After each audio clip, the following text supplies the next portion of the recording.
Welcome back. Today we're going to be doing an interview question.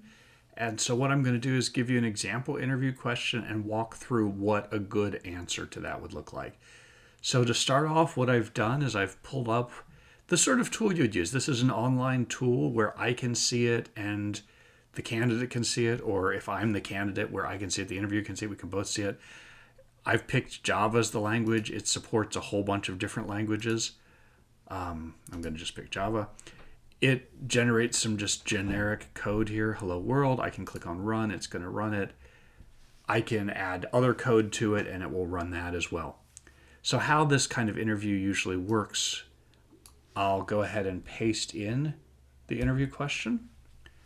So I have an unsorted array of size n with all numbers 1 to n minus 1 and one duplicate. Write a function to find the duplicate. So as an example, I've got an array of size 500 where the number 200 appears twice. So how would we go about solving this in an interview situation? So the first thing, and I can't emphasize enough how important this is, the first thing you need to do is understand the question. And so what does that look like? Well, you need to make sure that you understand the question. That's the first step. But then you also need to make sure that the interviewer knows that you understand the question. So how do you do that? So to make sure that you understand the question, you can ask the interviewer questions to clarify. Now, when I'm doing this kind of interview, a lot of times I won't spell out exactly everything so that I kind of make the candidate ask a question or two, because this is a really important skill as a software engineer. A lot of times you're going to get a task that isn't completely clear exactly what you need to do. And so your ability to ask the right questions to figure out what's meant is really critical. And so that's what the interviewer is trying to get at. So then to make sure that the interviewer knows that you understand the question, one thing you can do is rephrase the question in your own words. Don't just read it back, but put it in a different sentence. So make sure that it's your own words, that it's clear that you're the one thinking and you understand what's going on. Another thing that I find works really well is to come up with an example. So they've given you a very general problem. You make an example. Say, here's some data. If I feed this in, here's what I'm going to get. Okay, so now let's look at what that would look like for this particular question. So if I'm saying it back in my own words, okay, I've got an array. It has a bunch of numbers. You know what, let me make an example just to show that, so let's see, if a size n, so let's say int n equals 5. And it has the numbers 1 to n minus 1 and one duplicate. So I've got an array, and that's equal to 1, 2, 3, 4, and one duplicate. So let's say 3 shows up twice. And that's not sorted, which is, I see in the question it says it's unsorted because it makes a lot of difference. It's a different algorithm if it is sorted. So then, okay, I have to write a function that will find the duplicate. So let me just sketch that out. Public static find duplicate, and it's going to take that array. And what should that return? So here's where I'm asking one of my clarifying questions. So should that return the value of the duplicate? Like, would that return 3? Or should it return the index where I find it? And would that be one index, both indices? So this is where you would ask the interviewer for that. And let's say the interviewer says, I just want the value back. I want to know that 3 shows up twice. So I'll say, okay, it's going to return an int. So then looking at how I would call this, so I should get an int back. I should get int dup equals find duplicate array. And then I'm just going to go ahead and print dup. And just for kicks, while we're getting started, I'm just going to return 3. But that's not the real answer. I'm just doing it so I want to run my test code. So I'm running the code, it compiles, it runs, it gives me a 3. And so why did I do that? Well, what I've done is I've made it clear that I understand what the question is. I've even got a little test case. I'm kind of doing test-driven development where I write my test case first, and then I go ahead and write the code. And I need to be clear to the interviewer that I don't think the answer is always 3, right? Of course, I'm going to write that. But I want to declare what I'm doing here and how that works. And so you could probably ask some more questions. There are other questions I haven't asked, but at some point you need to move on to writing your code. So when you get to the point where you think you understand the question, which I sort of think I do, then I would say something like, okay, I think I understand the question. I'm going to start writing. But if I come up with any other questions, I'll ask as I go. Because you definitely don't want to answer the wrong question. Now, let me talk about that for a second. Why is it important that you understand the question and that the interviewer know that? So people always say that this kind of question where you have to write code, are you really ever going to have something where you're finding duplicates in an array? No, you're not. But you are going to have things where your manager or a senior developer or a product manager or someone like that says, hey, I need you to write such and such. And if you can't understand how to do that from a vague description of it, that's not going to work very well. Like this is a skill that you need to have. You need to be able to ask the right set of clarifying questions. You need to have the problem solving skills to come up with an example and say, is this what you meant? Does this work for you? Is this the right set of things? And that's one of the most important things you can do in this interview. So I'm only going to show a couple different steps that are important, but understanding the question and communicating that you do that is a very, very important step. So here's a really important question that you should ask. Maybe not exactly these words, but something like, would you like me to write code for this? Because depending on what the question is, they may or may not. Sometimes if I'm giving a system design question, I want them to draw just a block diagram and say this component talks to that component. But in other cases like this one, this sounds like they want code. And so if you want code, do you need to write real code? Does it need to be pseudocode? Would that be fine? Or do you actually need it to be a real programming language? Do you need it to be syntactically correct? You can see that this tool I have here, I can write real honest-to-goodness code and I can run it. But what happens if it doesn't work? What if I miss a semicolon? Is that something they care about? And the interviewer will tell you like what really matters to them.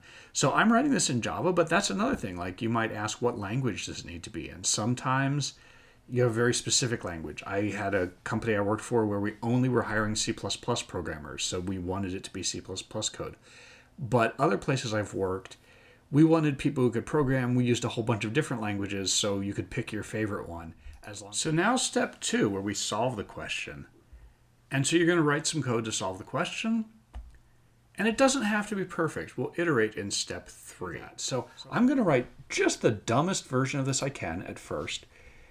And I'll just do something like this. For int I equals 0, I is less than array.length minus 1, I plus plus. And then I'm just going to copy that inside there. And I'll do another loop with j's.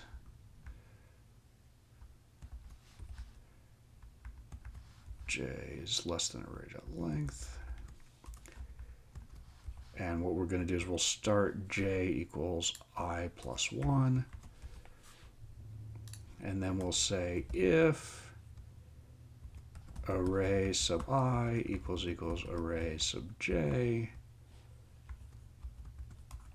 return array sub I. And okay, so now here's a question. What do we do in this case? What if we can't find a duplicate? Well, I'm just going to return -1, but I'm going to say that. I'm going to say, well, if you can't find a duplicate, I'm going to return -1. Another thing you could do is you could throw an exception. Another thing you could do is instead of having an int here, you could have an optional. All of those are possibilities. I would point those out if the interviewer asks, but really I'm just going to pick one. I'm going to say, hey, I'm going to pick this one because I think the important thing is the algorithm itself, and we can talk more about this if we want to. So now I'm going to run this just to make sure it works. I click on run. Oh, and look, it didn't work. I'm missing closing parentheses here. So let me do that. Okay, and it returns 3. Let me just change. I think it's returning it because it's the right answer, but let me just change the duplicate to 2 and make sure it returns 2. Okay, so that's an algorithm. And now we're going to move on to step 3. So there is something really important though. I have written something that solves the problem. So a lot of times what you want to do is write something that solves the problem, even if it's not perfect, and then you're going to discuss the solution in step 3 and maybe iterate and come up with a better solution. So now we have step 3, which is we discuss the solution. Talk about any design choices you made. So I might say for the example I just had, hey, I just wanted to write the quickest thing I could to solve it, but there's probably a better way to do it. There aren't really any big design choices here that we've made so far. State the runtime complexity of your solution. We'll look at that in a second, but this particular solution that I gave was an n squared, so we should definitely mention that. And then possibly come up with better solutions. And sometimes you can just see that, like from the runtime solution, you'll be like, yeah, there's got to be a better way to do this. Or the interviewer may kind of prompt you, say, hey, what if you needed to be faster? What if you needed to use less memory? Things like that. So let's go back and look at our actual code. So once I have the solution, even before the interviewer asks, I'm probably going to say, okay, here's a solution. It works. You can see I have the right answers that come out. And what's the complexity of that? And maybe I'll even put that in as a comment. I'll say this is big O of n squared, and we were using capital N here, n squared time complexity, and big O of 1 space complexity. So that is actually something very important. When you're learning big O notation in school, a lot of times people only talk about the time complexity. How fast is this algorithm going to be? And you can see here, there are 2 arrays. Each one is roughly size n. And, okay, so it's going to be n squared for the time. But space is important too. And you can see that this algorithm uses 1 extra integer here, 1 extra integer here. It uses 2 integers regardless of how big or small your array is. So space complexity is order of 1. And so I would definitely state that up front. And so then the next step is unclear. Either I can say, you know what, an order n squared time thing isn't very good. Let me see if I can do something better. Or the interviewer may say that. They may say, you know what, n squared, do you really want to do that? Or the interviewer may be fine and be like, okay, let's move on. Because sometimes the point of this interview is they just want to see if you know some basics of how to write some code. I've shown some basics, I've written correct code, but they may want to move on to something completely different. But let's assume that they want us to move on and write something better. So that was the initial implementation. So I can think of really 2 different ways to go from here. And so I'll show both of those one after the other. So the first thing that you could do for this one is you could sort the array. And to do that, I actually need to include something. I need to import java.util.star. And I would do arrays.sort array. And if it's a sorted array, this is a much easier problem. So what I'm going to do is I'm just going to go through and say, well, if the thing I have in the array is equal to the next thing, that's my answer. So if array sub I equals array sub I plus 1, return array sub I. And I'm going to just get rid of this because that was the old algorithm. I'm going to run it just because I want to make sure it's still right. And I should get 2. Yep. And if I change this here to 1, I should get 1 out. Okay. So now that I've done that, I'm going to do the same thing I did before and say the complexity here. So big O. So what is this? So this part is order n. But the array's sort is going to be order of n log n. So it's going to be n log n time complexity. And it's still order 1 space complexity. But now here's something I'm going to ask. At this point, there is a difference in this and the previous one. This munges up the array. So I'll probably have to ask the interviewer, am I okay to do this? Am I allowed to modify the input array? Because if I'm not, then what I'm going to have to do is write some code to copy the input array and sort that. And if I do that, then it will be order n additional space complexity because I have to make a copy of the array. But either way, I'm going to have that discussion. I'm going to mention all those things. So this is better. N log n is better than order n squared. So this is a better algorithm. That's one thing you could do that would give you a better result. Now, earlier I said I could think of two ways of doing this. So if I didn't sort the array, the other thing I could do is something like this. I could just make a set, new hash set. Oh, and I want it to be a set of integers, I think. And then what I want to do is I'm going to loop through the array.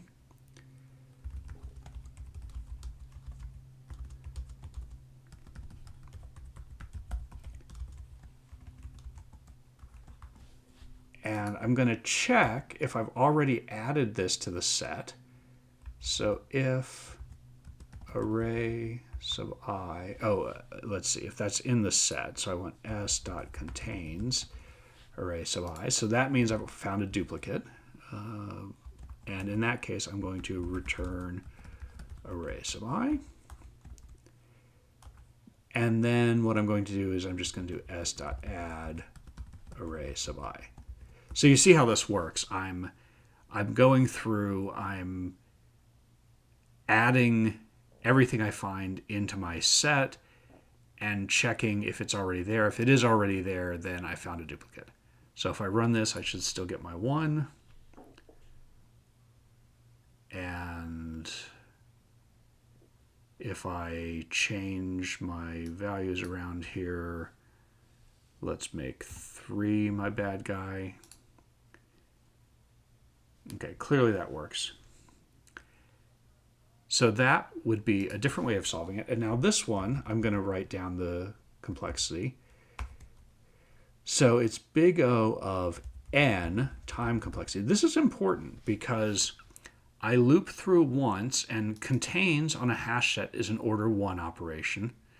Add on a hash set is an order 1 operation. So I'm going through n times doing these order 1 operations. So it's order n time. But now here it's big O of n extra space.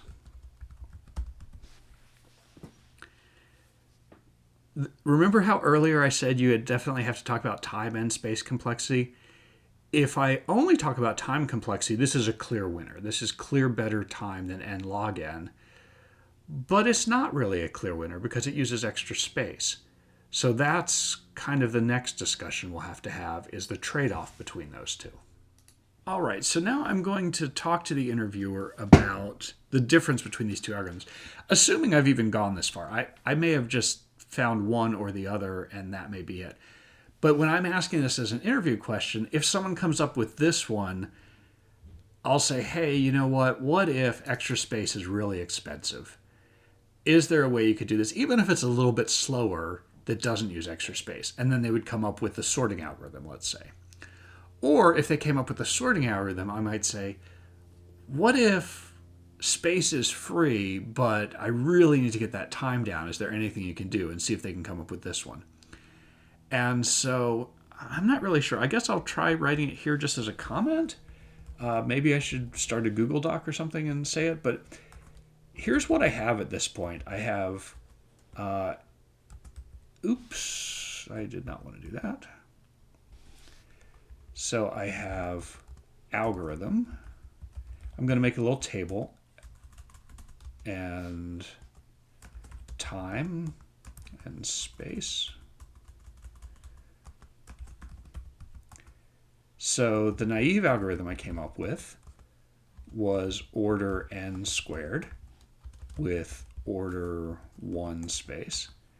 The sort version was order n log n. You know what? I'm going to move this over.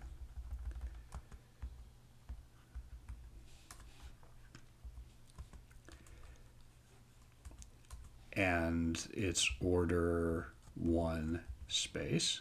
And now here we're talking additional space other than what the calling function is already used. And then the set is order n, but the additional space is also order n. So I would probably just say those, but I'm writing it out since this is a video because it's easier to see that way. But now I'm kind of looking at this and thinking, which algorithm would I pick? Well, clearly I'm not going to pick this one. So there's no reason I would ever pick that one. So no. Why would I not pick that one? Because this is a better one. Well, wait a minute. Maybe it isn't better. What's the other thing is, does this change the array? Let's add that in. Change array. So remember, the naive algorithm did not change the array. The sort algorithm did change the array. And the set algorithm does not change the array. Okay, so now we can talk about these. Well, what's going on here? I could now imagine a scenario where I would pick this one. So if I'm somewhere where space is very, very expensive, I'm on an embedded processor that I don't have any extra space, so I have to pick one of these, and I'm not allowed to change the array. Okay, so that's my best algorithm that I have so far. But what if I'm allowed to change the array? Okay, well, this is a pretty good one, even if space is limited. And if I really want to get fast, I say, okay, well, this is fast, I don't change the array. So you're talking about these trade-offs, and that's really the kind of discussion I want to be having in the interview, that I want to see if someone can write some code, but then I also want to see if they can figure out trade-offs between the different algorithms. All right, so if you're a junior developer, this is probably good enough that if you found all of these algorithms, you can talk about the trade-offs. Even a mid-level developer, that's fine. If you're a senior developer, what I would really love to see from you is that you kind of look at this table that you've created and you say, hey, you know what? Clearly it's possible to solve it in O of n time. And clearly it's possible to solve it in O of 1 space. And clearly it's possible where you don't change the array. Is there an algorithm that achieves that? And so I don't necessarily mean that you would have to come up with that algorithm, but the fact that you're even thinking about it is something I would expect. So it turns out, yes, there is such an algorithm, and let's look at that right now. Okay, so what does that algorithm look like? Well, first I'm going to get rid of this. So here's the basic idea, is if I let n be, array.length,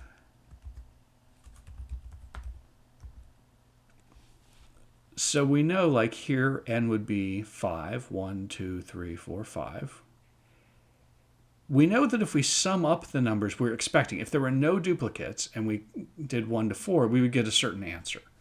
So let's look at that. Let's say if we said int expected sum equals 0.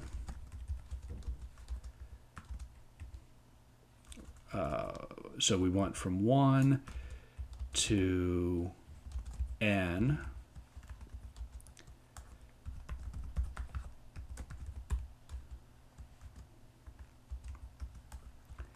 And just because I'm always paranoid about this, I'm going to print it out.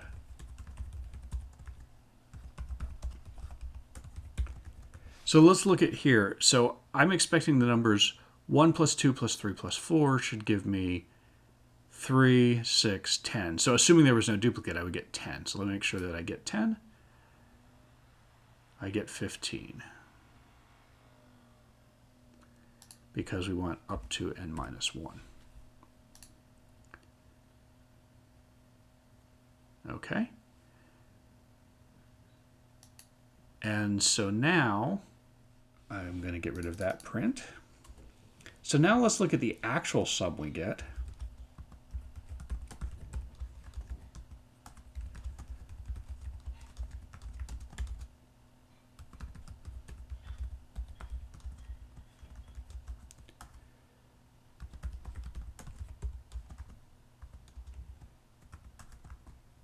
And we would expect that this extra 3 should add in there. And so then our result would just be actual sum minus expected sum. And I seem to have an extra space in there.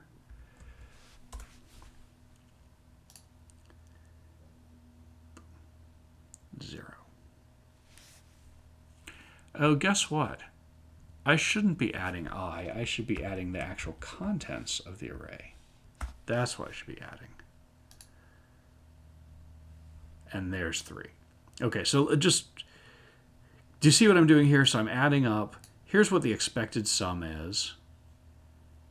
Here's what my actual sum is. And I'm returning the difference. So let me just, let's change this. Let's say 2 is our duplicate. And just for kicks, I mean, I've been keeping the duplicate at the end, but what if I move a duplicate there? Like, it should work. There's no guarantee. 3 is our duplicate now. Okay, so how much extra space does this use? Well, I use 1 for n just because I wanted to do that calculation this way. I use 1 for expected sum, 1 for actual sum. So that's a constant amount of extra space, regardless of how long the array is. And then the time is n. I go through, it's 2n, but order of 2n is the same as order of n. And so this I'm going to call like the sum version.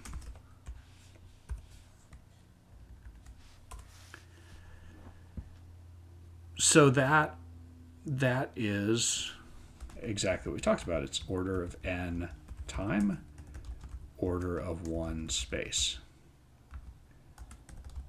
Doesn't change the array. Okay. And so, cool. I wouldn't necessarily expect you to figure that out. If you know math, you know that this is actually, there's a formula for this.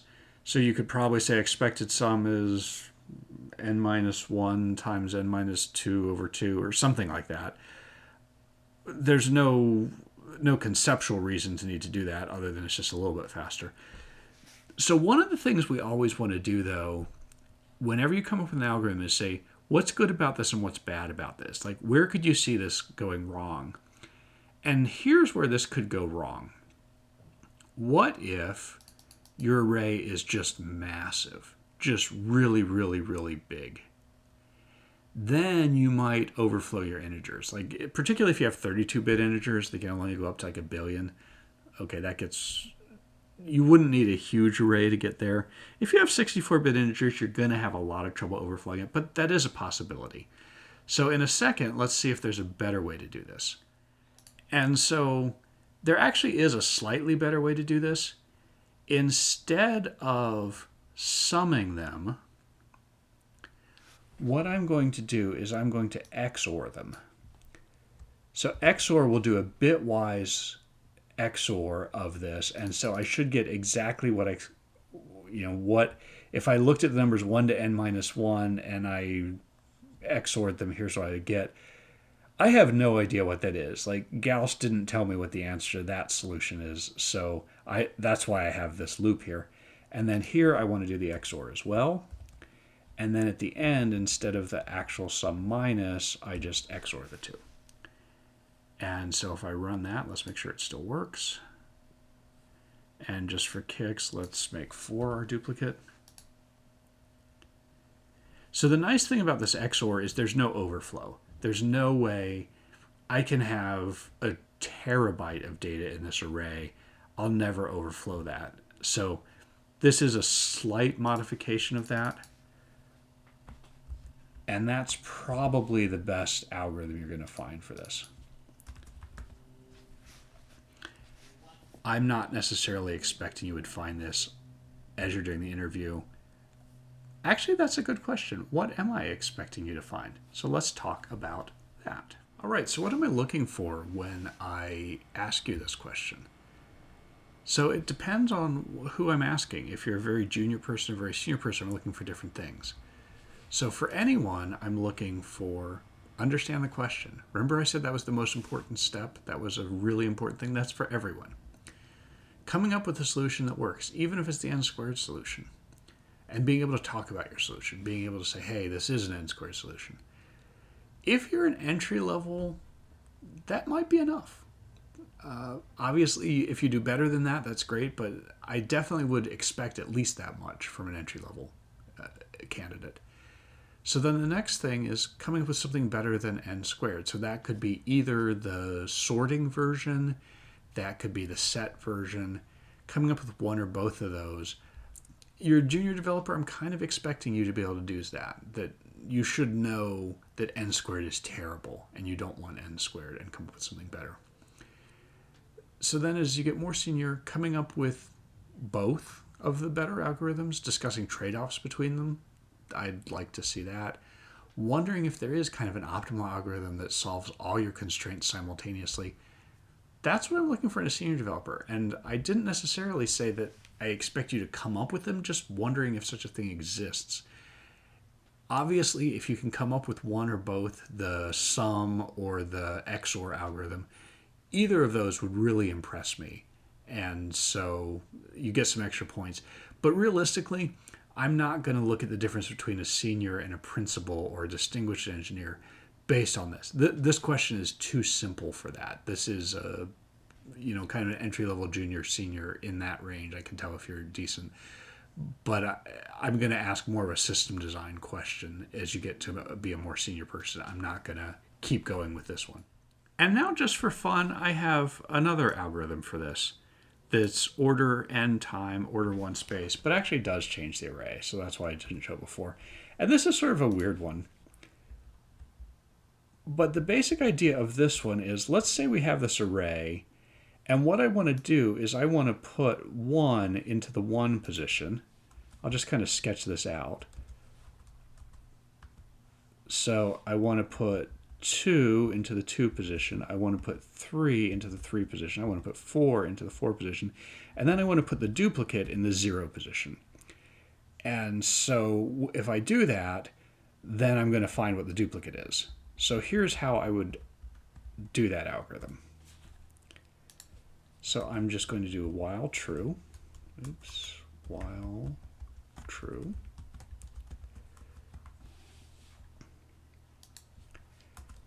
And just for simplicity, I'm going to call my value array sub 0. I'll call that v. And we're going to say if, so let's say this is 3. I want the 3 position. So if array sub v is equal to v, there's my duplicate. If it's not,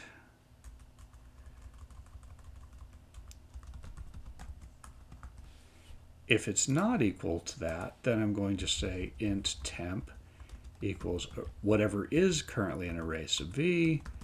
This is just a swap, array sub v equals v, array sub 0 equals temp. And that will do it. If I run that,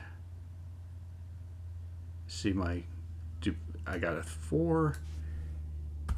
If I put a 1 in, I'm going to get that. I think this is a cool algorithm. It's probably not as good. I'll call this a shuffle algorithm.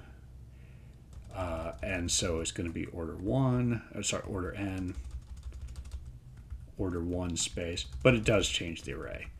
So even though I think it's very cool, I think this is probably the winner of the absolute best algorithm.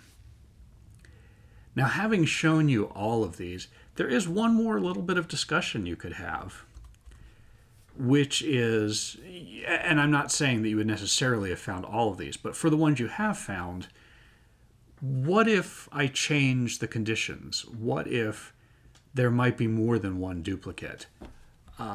And you have to find all the duplicates. Which of these would work? Well, the naive one, I guess, would work. The sort one would definitely work. The set would work. The sum, that's trickier. Because, how would you know if 3 and 4 are duplicates or if 7 is a duplicate? It's weird. Same with the XOR. It's not immediately clear to me how I would change those if there were 2 duplicates. The shuffle, yeah, I could definitely do a shuffle. It would still work. So that's where you might say, well, what if there's no duplicate? What if there are two duplicates? You could imagine changes to the question. Someone might ask you that kind of thing. I don't know that they necessarily would, but that would be also a good discussion, because a lot of the interview then is not just the code, but the discussion of it. So, what I'm really looking for in this kind of question, I would ask this question on a phone screen. And what I'm looking for is, do people know how to do basic programming? Can someone write just a little bit of code? I mean, none of these algorithms are more than 10 lines. Can they understand a question, write a little bit of code that works?